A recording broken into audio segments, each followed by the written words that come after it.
Donc dans votre livre, c'est marqué parmi les conditions de validité de la prière, il y a le fait de se purifier des impuretés dans le corps, l'habit et l'endroit.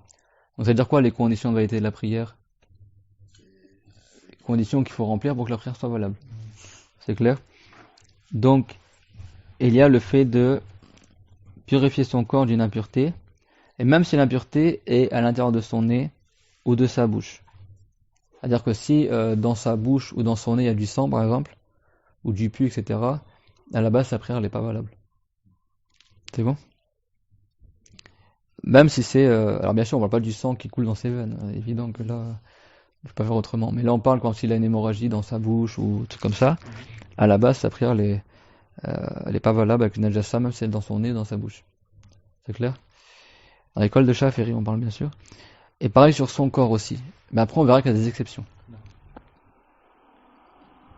Par exemple si quelqu'un il a bu de l'alcool par exemple, l'intérieur de sa bouche est souillé par l'alcool. Donc s'il prie sans avoir rincé la bouche avec de l'eau, eh ben la prière n'est pas valable. C'est bon? Mais si quelqu'un est sain de la gencive, ou il s'est fait enlever une dent de sagesse et il y a du pu qui sort de sa gencive ou du sang, là les savants ils ont divergé. C'est bon? Parce que les impuretés qui sont tolérées comme le sang de sa propre blessure, comme on verra tout à l'heure, Inch'Allah, si on y arrive, c'est toléré que si le sang ne s'est pas mélangé à une substance étrangère. Et donc quelqu'un il s'est ouvert la main et pendant qu'il prie, ça saigne à nouveau. Et lui, c'est sans que ce soit par son acte à lui, le sang il coule tout seul comme ça. Ça, ce sang-là, il est toléré même si c'est beaucoup de sang qui sort. Hein. C'est bon, Omar ibn al-Khattab, radiyallahu anhu, pendant qu'il priait, il y a un mécréant, un non-musulman qui s'appelait Abu Lu'lu'a al-Majusi, un mage, un non-musulman, qui a poignardé Omar pendant sa prière, dans son ventre. Et c'est vrai qu'il est mort d'ailleurs, un couteau empoisonné. Et Omar, il a continué sa prière, alors qu'il venait de se faire poignarder, quoi. Dans la prière du Soubor, il se faufilait entre les rangs, cette personne-là, et il a poignardé Omar dans son ventre quand il était calife. Il faisait la prière en assemblée, en tant qu'imam. Et Omar, ils ont fait du boire du lait pour éloigner le poison, et quand il a bu le lait il est ressorti par la plaie. Donc là, ils ont su que c'était trop tard pour lui, quoi. Que sa plaie, elle est irréversible, et avant de mourir, il a demandé à Raïcha d'envoyer quelqu'un pour parler à Raïcha, est-ce qu'elle l'autorise à être enterré à côté du prophète Mohammed alayhi salam. Et Raïcha a dit, j'avais espéré cette place pour moi, mais je priorise mon frère Omar. Et après, ils ont informé Omar, le Omar, il a remercié Allah, il est décédé. Et il a été enterré à côté de Abu Bakr al-Siddiq, à côté de la tombe du prophète, dans la chambre de Raïcha, parce qu'il est enterré dans la chambre de Raïcha. Donc il a demandé l'autorisation à Raïcha. Et Omar al-Khattab, c'est le premier calife qui a été surnommé Amir al-Mu'minin. Amir al-Mu'minin, l'émir des croyants. Donc tellement il avait la conviction dans sa prière, qu'il priait, mais quand il a été poignardé dans son ventre, il n'a pas arrêté sa prière, il a continué. Et le sang qui coule, même si c'était poignardé, ce sang-là, il est toléré, même s'il est beaucoup, parce que c'est pas par son acte à lui que le sang il est sorti, et il l'a pas étalé avec son acte à lui, donc c'est toléré dans la prière. C'est bon? Bon, après, quelqu'un, il a le droit d'arrêter sa prière s'il y a un risque qu'il va mourir pour être amené aux urgences. Mais lui, tellement il avait une conviction forte, il a continué sa prière, etc. Comme il y avait un saint, une fois, il priait chez lui, la maison, elle a pris feu. Et lui, il continuait de prier alors que tout est brûlé autour de lui. Et il n'est pas mort, et lui, il avait une conviction que Dieu le protégerait, et c'est pour ça qu'il a fait ça, ce saint. C'est pas, nous, ça veut pas dire qu'on fait pareil.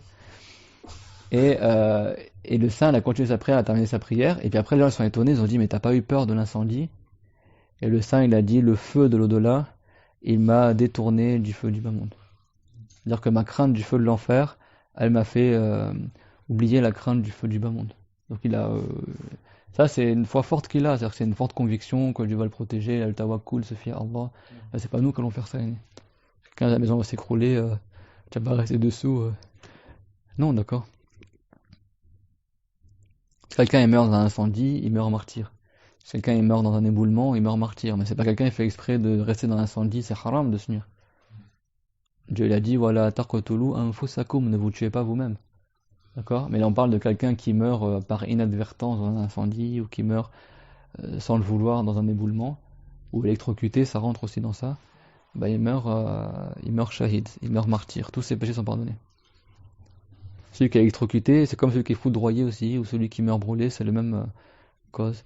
Celui qui meurt noyé, il meurt martyr aussi. Celui qui meurt loin de sa famille, étranger dans un pays, c'est le seul. Dans ce pays-là, il n'y a personne de sa famille. Avec lui, il meurt étranger. Le prophète l'a dit qu'il meurt martyr aussi. Mautul gharib, shahada. Également, Maut al-Ghariq, celui qui meurt noyé.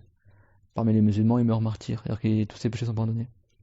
Celui qui meurt tué injustement, également, il meurt martyr. Et il y a comme ça plusieurs degrés de martyr. La femme qui meurt à cause des douleurs de l'accouchement, à cause des contractions tellement fortes qu'elle meurt en accouchant, et ben elle meurt également martyr. Tout musulman qui meurt d'une maladie du ventre, comme un cancer du foie, un cancer de l'estomac, tout ce qui est dans le ventre de la personne, il meurt à cause de ça. Également, il meurt martyr. Pas les poumons ou la tête, mais ce qui est dans le ventre. Genre, pas quelqu'un qui a fait exprès de se tuer, mais quelqu'un qui est mort. Beaucoup de musulmans, même qui faisaient des grands péchés, ils meurent avec des maladies comme ça et Dieu leur efface tous leurs péchés. Toute personne qui meurt martyr, Dieu l'efface tous ses péchés. Quoi qu'il a fait comme péché, tant qu'il est musulman, bien sûr. Celui également qui est mort en défendant ses biens, comme quelqu'un a voulu voler sa voiture, il s'est défendu, on l'a tué. Également, il meurt martyr. Quelqu'un qui est mort en défendant sa famille, également, il meurt martyr. Il y a plein de degrés de martyr comme ça.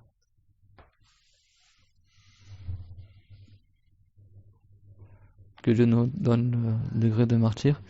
Le plus haut degré, c'est le martyr fi sabilillah. Et tous les martyrs, ils seront à l'ombre du trône au jour dernier.